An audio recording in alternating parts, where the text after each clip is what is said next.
오늘 우리 함께 보실 말씀은 우리 신명기 8장 우리 1절부터 우리 3절까지 말씀입니다. 1절입니다. 내가 오늘 명하는 모든 명령을 너희는 지켜 행하라. 그리하면 너희가 살고 번성하고 여호와께서 너희의 조상들에게 맹세하신 땅에 들어가서 그것을 차지하리라. 내 하나님 여호와께서 이 사실은 너희에게 이는 너를 가르치시며 너를 조사하사 내 마음이 어떠한지 그 명령을 지키는지 지키지 않는지 알려 하시니라. 3절 같이 읽겠습니다. 너를 가르치시며 너를 줄이게 하시며 또 너도 알지 못하며 내 조상들도 알지 못하던 만나를 내게 먹이신 것은 사람의 떡으로만 사는 것이 아니요 여호와의 입에서 나오는 모든 말씀으로 사는 줄을 내가 알게 하려 하심이니라. 아멘. 자, 한번 따라해 주시겠습니다. 광야 40년의 키워드. 자, 시작. 광야 40년의 키워드. 너무 잘하십니다. 네, 오늘 광야 40년의 키워드라는 제목으로 오늘 함께 우리 하나님 말씀을 전하도록 하겠습니다. 우리는 지금 바이블 타임 속에서 범위 속에서 신명기의 말씀과 신약에는 어떤 말씀이 지나고 있죠?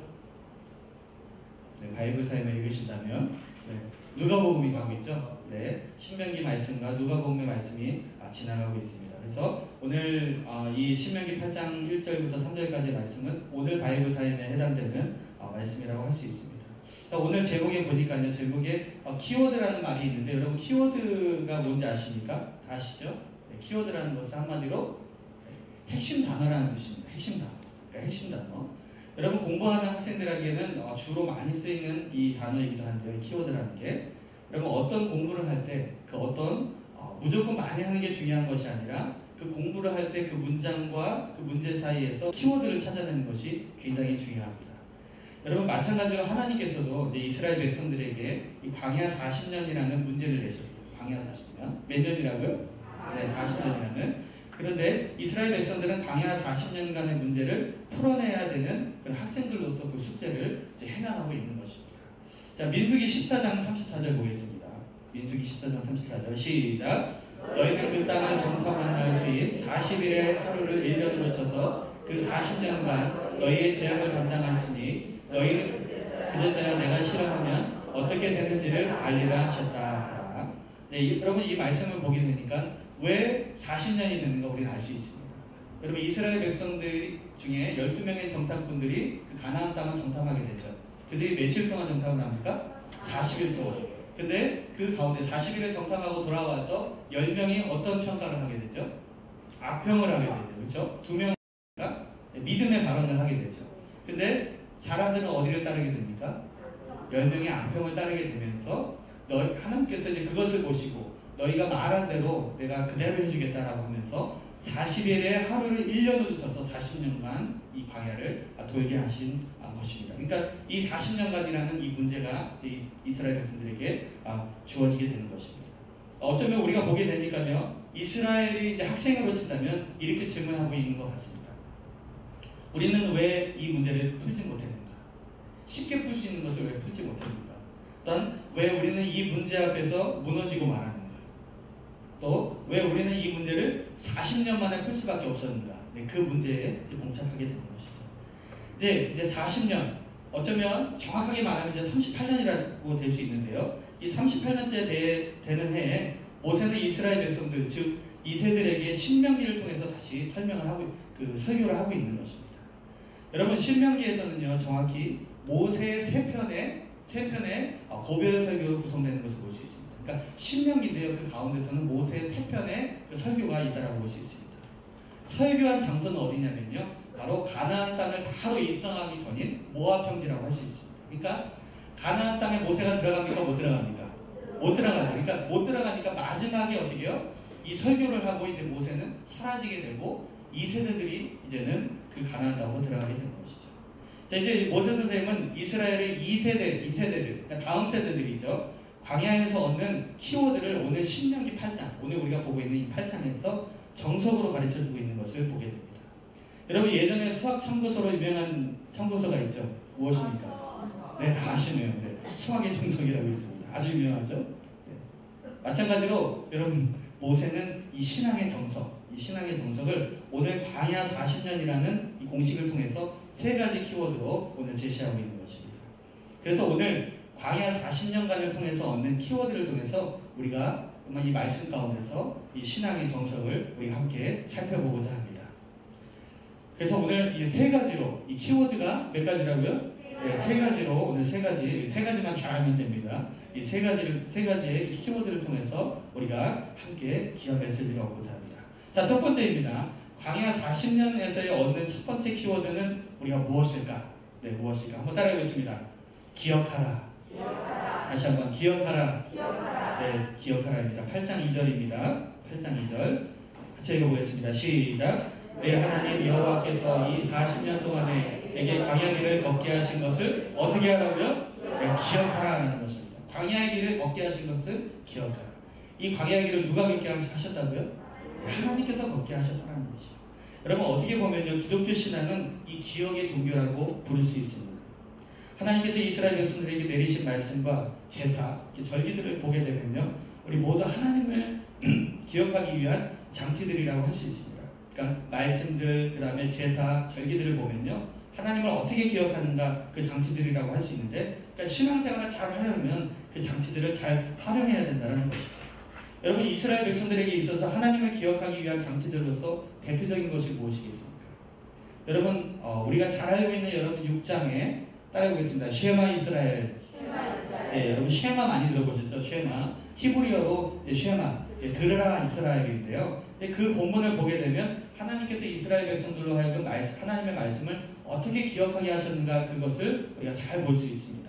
자, 6장 4절부터 9절까지 우리 천천히 한번 보도록 하겠습니다. 4절부터 5절까지 시작. 이스라엘아 들으라. 우리 하나님 여호와는 오직 유일한 여호와시니 너는 마음을 다하고 뜻을 다하고 힘을 다하여 내 하나님 여호와를 사랑하라. 너는 마음을 다하고 하트를 다하고 뜻을 다하고 그 다음에 힘을 다하여서 하나님을 사랑하라 라고 하고 있습니다. 그러니까 하나님을 사랑하는데 어떻게 사랑하는지 구체적으로 나옵니다. 6절부터 보겠습니다. 6절부터 시작. 오늘 내가 네게 명하는 이 말씀을 너는 마음에 새기고 내 자녀에게 부지런히 가르치며 집에 앉았을 때든지 길을 갈 때든지 누워있을 때든지 일어날 때든지 이 말씀을 강론할 것이다. 아멘. 하나님을 사랑하는데 그 말씀을 마음에 새겨야 되는데 이제 자녀들에게 가르쳐야 되잖아요. 기억하게 해야 되잖아요. 근데 그 기억하게 하는 방법을 구체적으로 오늘 모세 선생님이 얘기하고 있는 거예요. 근데 어떻게 하라는 거예요? 부지런히 가르치는데 어떻게요? 집에 자녀가 이제 학교 갔다 왔어요. 아, 엄마 나 학교 갔다 왔어. 그러면서 딱 앉았는데 어떻게요? 얘야, 하나님 사랑해야 된다. 너는 마음을 다하고 뜻을 다하고 힘을 다해서 하나님 사랑해야 된다. 엄마 그만해. 그래도 어떻게요? 가르쳐야 된다는 거예요. 그렇죠? 자, 이제 어떻게요? 이제 길을 가는 거예요. 나 이제 어디 학원 좀 갔다 올게요. 근데 어떻게요? 얘야, 너는 하나님을 사랑해야 된다. 너는 마음을 다하고 뜻을 다하고 힘을 다해서 사랑해야 된다. 엄마 그만해. 네. 그 다음에 어떻게요? 이제 학원 갔다 와서 어떻게요? 집에 누웠어요. 이제 잠을 자야 돼요. 네, 한 11시쯤 됐어요.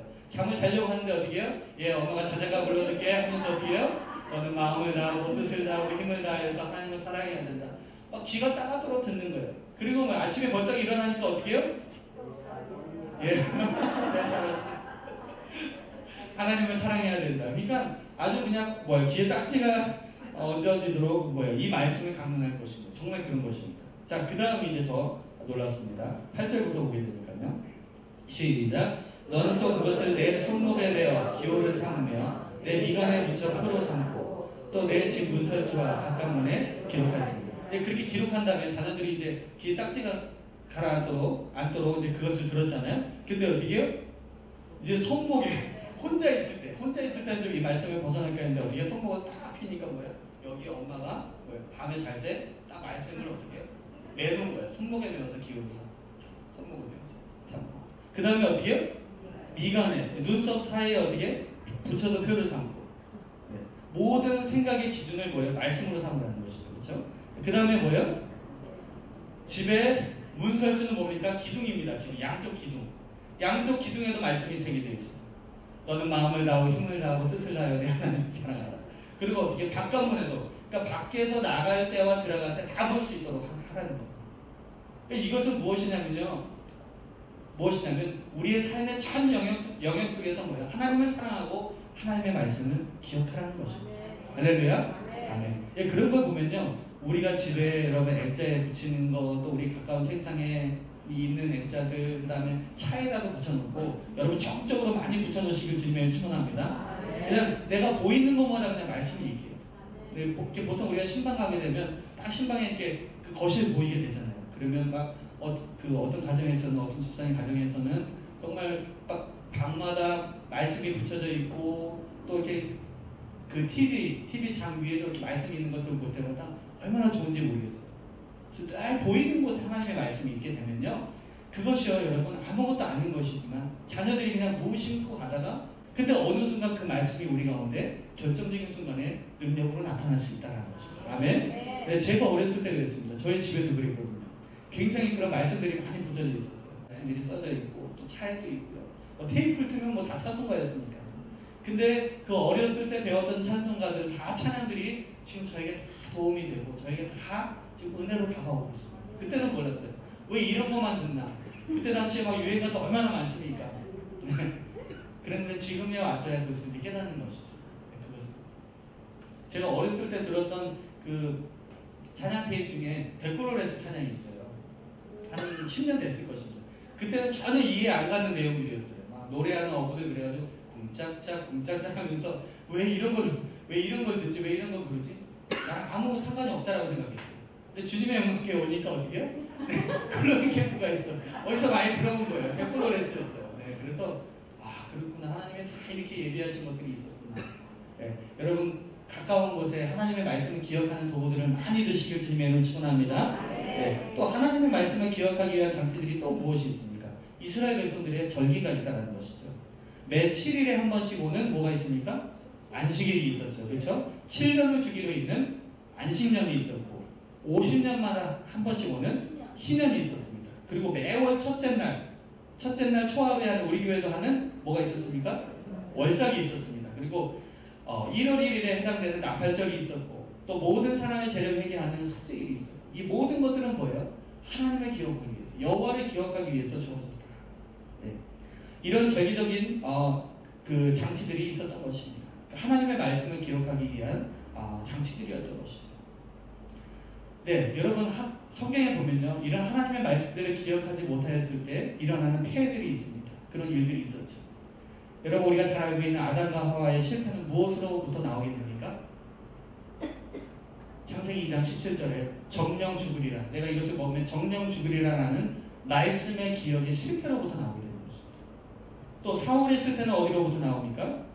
사무엘상 15장 3절에 있는 지금 가서 아말렉을 쳐서 그들의 모든 소유를 남기지 말고 진멸하라. 이 말씀을 잊어버렸을 때, 망각했을 때 그 기억의 실패로부터 사울은 그 자리에서 왕위가 옮겨진 다윗에게로 옮겨지게 되는 그런 결과를 보게 되는 것이죠. 그러니까요, 따라서 여러분 이 기억의 실패라는 것은요 결국엔 신앙의 실패로 이어질 수밖에 없다라는 것입니다. 여러분 제가 얼마 전에 이 지금 기억과 관련돼서 말씀을 준비하다가 뉴스에서 흥미로운 기사를 듣게 되었습니다. 근데 그 제목이 뭐였냐면, 주제가 무엇이냐면 나이 들면 지능이 떨어진다. 그 통설을 뒤엎는 연구 결과가 나왔다고 합니다. 우리가 보통 나이가 들면 이렇게 지능이 떨어진다라고 우리가 보통 생각하잖아요. 근데 그것을 뒤엎는 결과가 나왔다는 것입니다. 여러분 원래 평균적으로 20대 이후부터는 뇌 신경세포가 서서히 줄어간다고 합니다. 그래서 20대부터는 서서히 죽어가다 50대부터는 급속도로 죽어갑니다. 네, 급속도로요. 네, 근데 하루에 한 10만 개씩 줄어들어요. 그러니까 오늘도 여러분 몇 개가 죽는구나. 그러니까 실제로 80세 내의 부피가 가장 컸을 때 무려 17%나 감소된다는 측정 결국 그 연구 결과가 나왔다고 합니다. 근데 이것을 이제 뒤엎는 결과가 나왔는데요. 그것은 무엇이냐면 뇌는 이제 그림을 보게 되면요, 사진을 보게 되면 기능이 다른데요. 전두엽과 이 두정엽으로 나누게 되죠. 전두엽은 무엇을 합니까? 네, 암기할 때 이 전두엽이 활성화되는 것이죠. 계산할 때는 뭐가 움직이는 것입니까? 이 두정엽이 움직이게 된다고 합니다. 근데 이 뇌 부위를 연결하는 이 신경망이 있대요. 그러니까 뇌를 골고루 사용하는 그 기능들이 있는데 이 캐나다 맥길 의대가 연구해 봤는데 나이가 들수록 이 전두엽과 두정엽의 이 뇌의 각 부분이 줄어드는 것은 맞는데 이것을 연결해주는 신경망이 있잖아요. 이 신경망은 오히려 더 발달되었다고 합니다. 그러니까 나이가 들면 잘 까먹을 수도 있고 계산이 느려질 수도 있지만요. 뇌를 골고루 사용할 수 있는 능력은 더 탁월해진다는 것이에요. 그러니까 이게 나이가 들수록 연세가 드실수록 더 지혜가 풍부해진다는 것이 이 맞다는 것입니다. 그러니까 여러분 나이가 연세가 드셔다 그래가지고 결코 약봐서는 안 된다는 것입니다. 기억에 대해서는 전혀 걱정할 필요가 없다는 것입니다. 그러니까 하나님 말씀 기억함에 있어서는요. 나이가 적건 나이가 많건 간에 그것은 별로 의미가 없다는 것입니다. 우리는 언제든지 그 말씀을 우리가 받아들일 수 있다는 것입니다. 기억할 수 있다는 것입니다. 여러분 요즘 사회적으로 여러분 이 치매라는 단어가 많이 등장하고 있는데요. 사회적인 문제이기도 합니다. 근데 여러분 우리가 치매를 이겨낼 때 가장 효과적인 방법 중에 하나가 무엇인지 아십니까? 많은 방법들이 있겠지만요. 뭡니까? 너무 잘하시네요. 암기라고 합니다. 암기. 기억하는 거. 여러분 그러니까요. 종합적으로 이스라엘 백성들이 하나님의 말씀을 많이 기억할수록 그들은 어떻게 되는 거예요? 치매를 피했습니다. 치매를. 말씀을 많이 배우니까요. 네, 그렇다면 우리도 하나님의 말씀을 기억할 때 어떻게 해요? 이 영적인 치매를 피해갈 수 있는 것이죠. 영적 치매를 이길 수 있다는 것입니다. 여러분 시편 1편 2절에 보면요. 복 있는 사람에 대해서 설명하고 있습니다. 근데 그 복 있는 사람을 뭐라고 표현하고 있습니까? 오직 여호와의 율법을 주야로 즐거워하여 그 율법을 주야로 묵상하는 사람이다. 그러니까 이 사람은 어떤 사람이에요? 복 있는 사람은 치매에 절대로 걸릴 확률이 없다는 사람이에요. 왜? 주야로 하나님의 말씀을 묵상하고 생각하는데 치매 걸릴 시간이 어디 있습니까? 늘 주님의 말씀을 가까이 하고 늘 주님의 말씀을 암기하는데 어떻게 치매 걸릴 수 있겠습니까? 여러분 우리가 하나님이 하신 그 말씀들을 기억함으로 인해서 여러분 우리에게 주어진 광야를 잘 통과하시길 주님의 이름으로 축원합니다. 네. 네. 첫 번째는 무엇이었습니까? 키워드가 기억하라. 여러분 잘 기억하고 계시네요. 네. 두 번째입니다. 두 번째. 광야 40년에서 얻는 두 번째 키워드는 무엇일까요? 자, 두 번째 따라해 보시겠습니다. 낮아지라. 낮아져라. 네, 낮아지라는 것입니다. 자, 옆 사람에게 우리 낮아주시자. 낮아주시라. 네. 높아지지 맙시다. 네, 우리 8장 2절을 보게 되니까 이는 너를 낮추시며 3절로 넘어가니까 또 등장합니다. 너를 낮추시며 자, 여러분 광야에서의 키워드는 우리를 낮추심입니다. 여러분 작은 소리이지만 이 하나님의 세미한 음성이 들려오게 되는 것이죠. 너의 자세를 낮춰라. 광야에서 너의 자세를 낮춰라. 하나님 앞에서 너 자신을 낮춰라. 여러분 낮아짐의 반대는 무엇입니까? 높아짐이죠. 그렇죠? 높아짐이죠. 다른 말로 바꾸면 그것은 교만입니다. 교만은 모든 죄의 근원에 해당되는데요. 인간은 하나님 앞에서 교만함으로 타락하였습니다. 하나님의 창조 질서에서 벗어난 행위를 하게 된 것이죠. 여러분 하나님은 높으셔야 되고 피조물은 그 아래에 있어야 되는데 인간은 그 자리를 바꾸려고 한 것이었죠. 그래서 하나님보다 더 높아지려고 했고 하나님보다 더 아는 것처럼 하려고 했던 것입니다. 그것이 바로 교만이라는 것입니다. 여러분 성경을 우리가 보게 되면요. 우리가 염려하는 것에 대해서 단순한 문제로 보지 않고 그것을 경계해야 된다. 염려를 피하라 하는 것을 우리가 보게 됩니다. 그것을 왜 그렇습니까? 염려하는 것이 무엇이 잘못됐길래? 하나님보다 내가 내 인생을 더 잘 알고 있기에 하나님께 맡기지 못하는 것 때문에 교만으로 간주될 수 있기 때문인 것입니다. 그러니까 여러분 염려한다는 것이 단순히 나 그냥 염려가 돼 그것으로 끝나는 것이 아니라 내가 내 인생을 하나님보다 더 잘 알아. 그러니까 내가 그것을 갖고 있어야 돼. 그것을 볼 수 있다는 것입니다.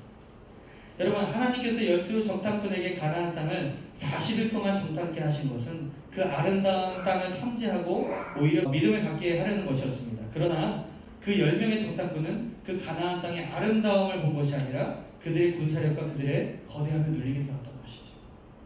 그러니까 하나님의 말씀이 아닌 우리의 정보를 어떻게 더 믿었던 것입니다.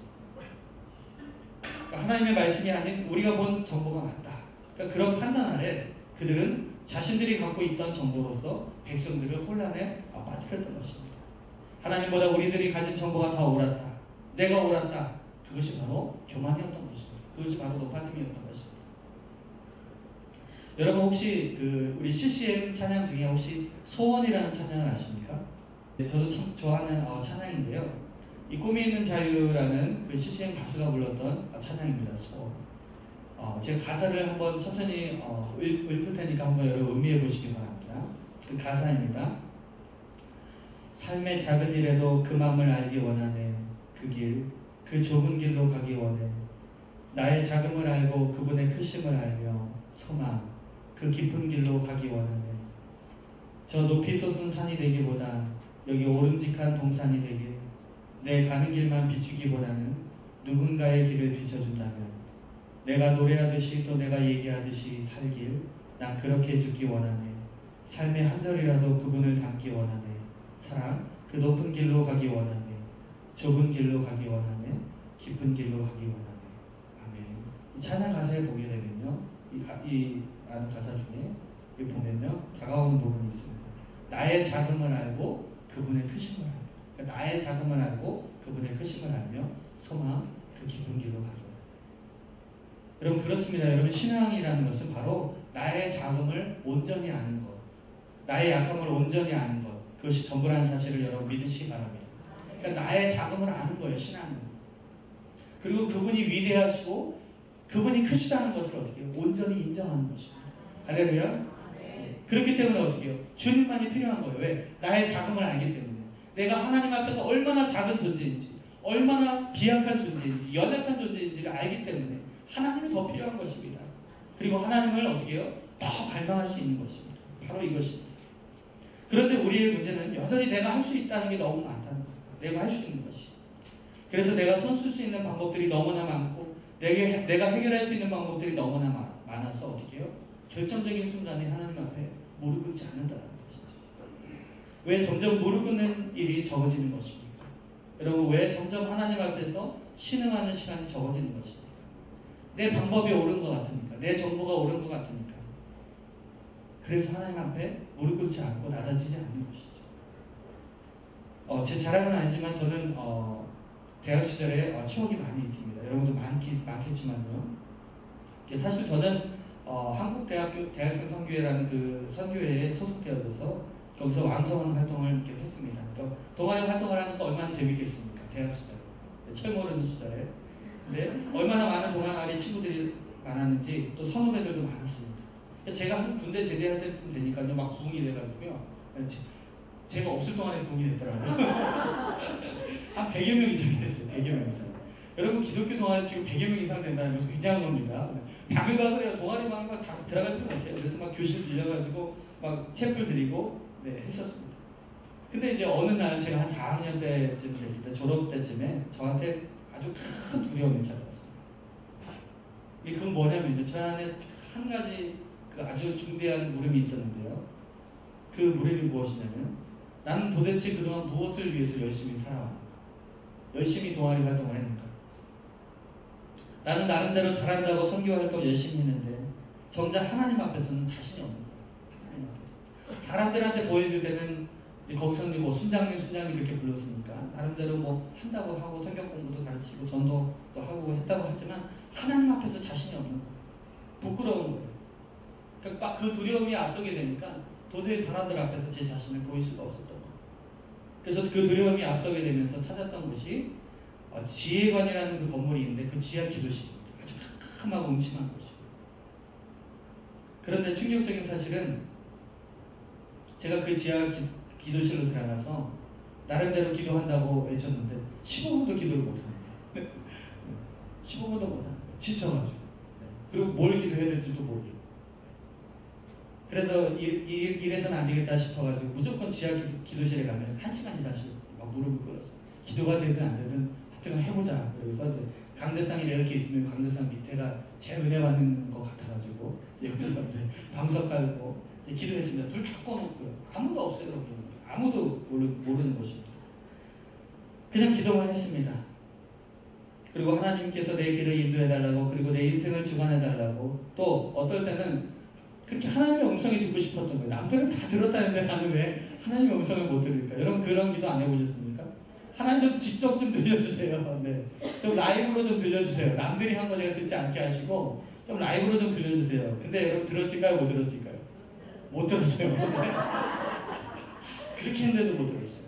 네. 그러니까 어떻게 합니까? 네. 아무튼 기도하다 보면 1시간 동안 기도도 안 되고 하니까 무릎 꿇고 있으니까 딱 일어나 보면 다리에 감각이 없는 거예요. 네. 뭐가 일어나겠습니까? 네. 쥐가 나기 시작하죠. 네. 피는 순간 그때부터 저는 혼자서 그 지하 그 기도실에서 혼자 비명 지르고 있었습니다. 너무 아파가지고 막 이게 피가 네. 그런 저의 그 대학 시절이 있었습니다.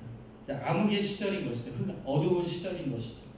근데 저는 이렇게 대학 시절 제가 가장 기억에 남는 그 순간이 언제일까라고 생각하면 그때입니다. 그때밖에 생각이 안 나요. 다른 때 많은 일들이 있었지만 그때가 가장 인상이 깊어요. 왜냐면요. 왜 그러냐면 하나님 앞에서 가장 제 자신이 낮아질 때였어요. 정말 눈앞이 캄캄하고 제가 앞으로 어떤 미래를 펼쳐가야 될지 어떤 진로로 나가야 될지 아무것도 보이지 않는 때였어요. 그렇다고 기도라도 잘 되면 몰라요. 기도도 안 나와요.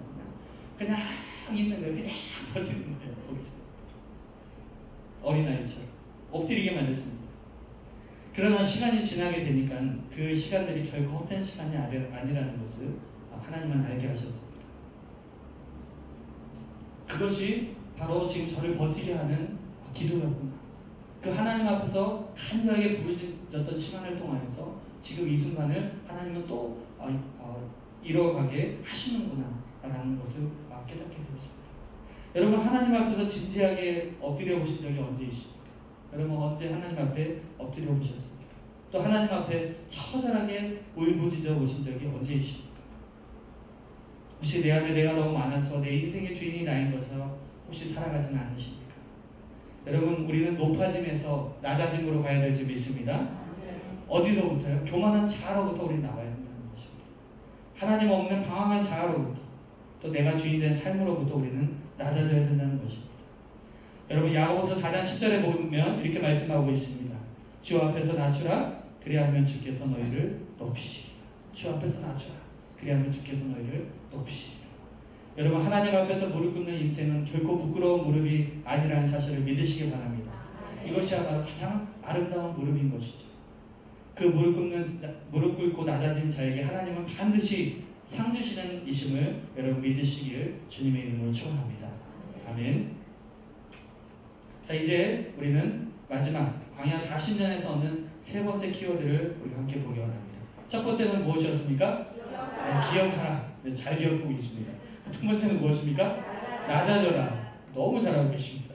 자, 세 번째는 무엇이냐? 따라해보겠습니다. 여호와의 말씀으로 살라. 여호와의 말씀으로 살라. 우리 8장 3절 우리 같이 읽도록 하겠습니다. 시작. 너를 낮추시며 너를 줄이게 하시며 또 너도 알지 못하며 내 조상들도 알지 못하던 만나를 내게 먹이신 것은 사람이 떡으로만 사는 것이 아니요 여호와의 입에서 나오는 모든 말씀으로 사는 줄을 내가 알게 하려 하심이니라. 아멘. 너도 알지 못하며 내 조상들도 알지 못하는 만나를 먹이신 그 이유가 무엇이냐? 무엇인지 아느냐? 또 사람이 떡으로만 사는 것이 아니라 여호와의 입에서 나오는 모든 말씀으로 사는 줄을 내가 알게 하려 하십니다. 여러분 이 말씀 어디서 또 많이 여러분 들어보지 않았습니까? 네, 아주 네. 우등생이 있어요. 네. 신약에 보면 우리 마태복음 4장에 보게 되면요, 예수님께서 그 성령의 인도하심을 받아서 어디로 가게 되죠? 네, 똑같이 이스라엘 백성들처럼 광야에 가시죠. 그렇죠? 네, 우연이 아니죠. 광야에 가셔서 무엇을 받으십니까? 시험을 받으셔. 이스라엘 백성들처럼 똑같이 시험을 받으시고. 그때 이제 누가 나타납니까? 네, 예수님 지금 어디입니까? 네, 요즘에 여러분 금식하는 분들 계시죠, 그렇죠? 네, 할렐루야. 네, 금식하고 계신 거예요. 네, 줄이신 거예요, 그렇죠? 그때 사단이 어떻게 뭐라고 말합니까? 이 돌로 떡을 만들어 먹어라고 유혹하게 되죠. 그때 예수님께서 하신 말씀은 무엇입니까? 바로 이 말씀을 인용하신 거예요. 신명기 8장 3절의 말씀. 사람이 떡으로만 사는 것이 아니요 어떻게요? 여호와의 입에서 나오는 모든 말씀으로 살 것입니다. 아주 정면으로 어떻게요? 돌파해버리신 것이죠. 직구를 날려버리신 것이죠. 여러분 지금 이스라엘 백성들이 40년 동안에 돌았던 것이 어디였습니까? 우리 광야라는 것을 알고 있죠. 근데 우리가 광야 많이 들어봤지만 광야에 대해서 우리가 어원을 보게 되니까 여러분 한문을 보게 되니까 빌광자의 들야더라고요. 그러니까 비어있는 들이라는 거예요. 그러니까 아무것도 없는 곳이에요. 아무것도. 그러니까 여러분 생각하게 되면 우리 광야 생각하면 그래도 뭐 풀이라도 있겠지, 뭐 물이라도 좀 있겠지. 근본적으로는 뭐예요? 아무것도 없음을 의미하는 거예요. 그러니까요, 여러분 하나님께서 애굽에서 있는 이스라엘 백성들을 가나안 땅으로 들여보내시기 전에 어딜 통과하게 하시는 거예요? 지금요? 아무것도 없는 광야로 지금 인도하십니다. 네. 우리가 그것을 여러분 잘 알아야 된다는 것이죠. 광야는 아무것도 없음을 의미합니다. 즉 하나님은요 이스라엘 백성들을 애굽에서 광야로 이끌어내실 때 이 무에서부터 유를 창조하시는 그 하나님을 보여주시기 위해서 이 광야로 인도하셨다는 것입니다. 여러분 그렇기 때문에 이 광야는요 그냥 단순히 광야로 끝나는 것이 아니라 그 가운데서 배워지는 것들이 있다는 것이죠. 그래서 광야 학교라고 부릅니다. 광야 학교. 여러분 우리 다시 한번 성경으로 돌아가보도록 하겠습니다. 여러분 성경에 가장 먼저 그러니까 성경 하나님의 말씀을 가장 먼저 받게 되는 그 민족이 어느 민족이었습니까? 어느 민족이었죠? 이스라엘 백성들이었죠. 이스라엘 백성들. 자 그렇다면요 여러분 이스라엘 백성들은 창세기를 먼저 경험했겠습니까? 출애굽기를 먼저 경험했겠습니까?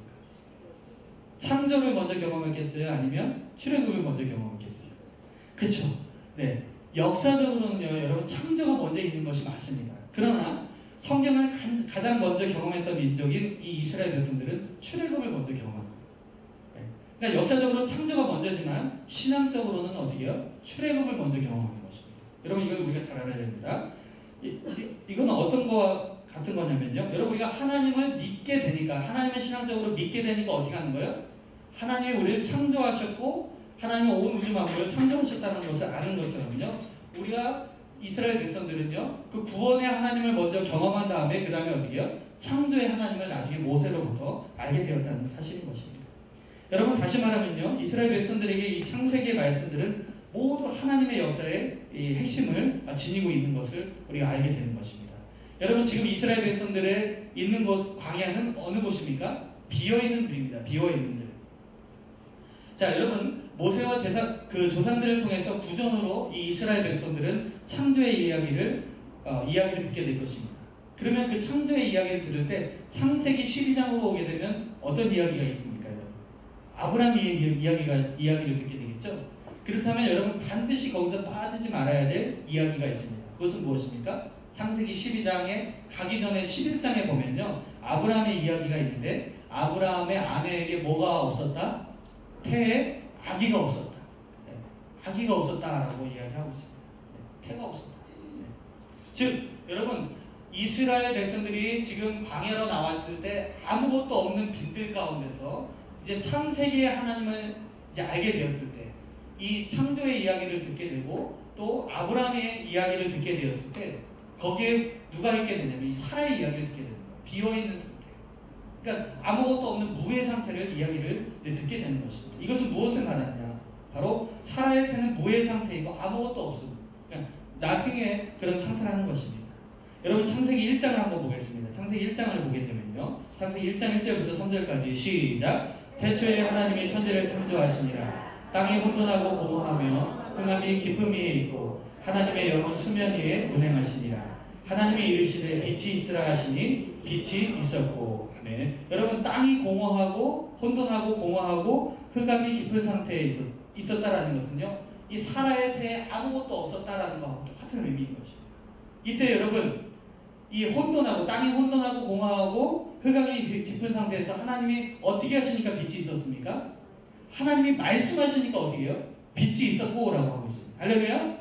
하나님이 말씀하시니까 빛이 있으라라고 하니까 어떻게 해요? 빛이 있어져야 되는 것이죠. 그것이 여러분 창세기 1장의 말씀인 거예요. 창세기 12장으로 가고 그 이후에 아브라함의 상태를 보게 되니까 사라의 태도 무의 상태, 아무것도 없는 상태였어요. 그런데 그 가운데 하나님이 어떻게 하셨어요? 말씀하시니까 너에게 아들이 있을 것이다. 너에게 약속의 자손이 있을 것이다 라고 말씀하시니까 어떻게 해요? 그 사라의 태, 황폐한 태에 어떻게 해요? 이삭이 나타나게 되는 것입니다. 약속의 후손이 나타나게 되는 것입니다. 할렐루야? 그러니까 다시 말하면요, 이스라엘 백성들은 이 광야의 상태에 아무것도 없는 그런 무의 상태에서 하나님은 무엇을 지금 알게 하신다는 거예요? 너희는 지금 흑암이 있고 어둠이 있는 상태, 어둠의 상태에 있고 사라의 태처럼 아무것도 없는 나승의 상태이지만 어떻게 하나님은요? 너희가 떡으로 사는 것이 아니라 여호와의 입에서 나오는 말씀으로 살게 될 것이다 라고 오늘 말씀하게 되는 것입니다. 할렐루야? 여러분 무슨 의미인지 아시겠습니까? 그러니까 여러분 하나님께서 우리에게 광야를 허락하여 주신 것은요 그냥 단순히 우리를 힘들게 하고 광야에서 어려움을 겪게 하려고 하는 것이 아니라 그 광야를 통해서 어떻게 해요? 하나님의 입에서 나오는 말씀으로 우리로 하여금 살게 하시기 위해서 그 광야를 허락하여 주신다는 사실을 여러분 믿으시기 바랍니다. 이것은 무엇을 의미합니까? 우리 인생 속에서 이해되지 않는 모든 것들의 해결은 바로 하나님의 입에서 나오는 모든 말씀으로 해결될 수 있다는 것입니다. 할렐루야. 여러분 가운데 혹시 미래가 걱정되는 분이 있으십니까? 우리 청년들 가운데 미래 걱정되는 분이 있으세요? 또 혹시 삶 가운데 내 삶은 어떻게 가는가? 그 미래에 대해서 혹시 염려하시는 분들이 있습니까? 또 혹시 노후에 대해서 걱정하는 분들이 있으십니까? 여러분 절대 걱정하지 마시길 주님의 이름으로 축원합니다. 우리는 무엇으로 사는 것입니까? 떡으로 사는 것이 아니라 뭐예요? 여호와의 입에서 나오는 말씀. 그러니까 아무것도 없는 상태에서 말씀하시는 하나님의 모든 공급하심을 통해서 우리는 살 수 있기 때문인 것입니다. 따라서 우리는 어디에 붙들림을 받아야 되는 거예요? 하나님의 말씀에 붙들림을 받아야 됩니다. 그렇기 때문에 우리는 하나님의 말씀의 위력을 알아야 된다는 것이죠. 여러분 우리 히브리서 4장 12절과 13절을 우리 함께 읽어보도록 하겠습니다. 시작. 하나님의 말씀은 살았고 운동력이 있어 좌우의 날선 어떤 검보다도 예리하여 혼과 영과 및 관절과 골수를 찔러 쪼개기까지 하며 또 마음의 생각과 뜻을 감찰하나니 지으신 것이 하나라도 그 앞에 나타나지 않음이 없고 오직 만물이 우리를 상관하신 자의 눈앞에 벌거벗은 것 같이 드러나느니라. 아멘. 오늘 밤 저와 여러분이 하나님의 말씀에 살았고 운동력이 있음을 경험하시는 이 밤이 되시길 주님의 이름으로 축원합니다. 하나님의 말씀에 살았다는 거예요. 하나님의 말씀에 운동력이 있다는 거예요. 그래서 어떻게 하다는 거예요? 좌우의 날선 어떤 것보다도 예리하여서 우리의 혼과 영과 및 관절과 골수를 찔러 쪼개기까지 하고 우리의 마음의 생각과 뜻을 감찰하는 것. 우리는 그것을 경험해야 된다는 것입니다. 할렐루야? 그렇게 하려면 어떻게 해야겠습니까?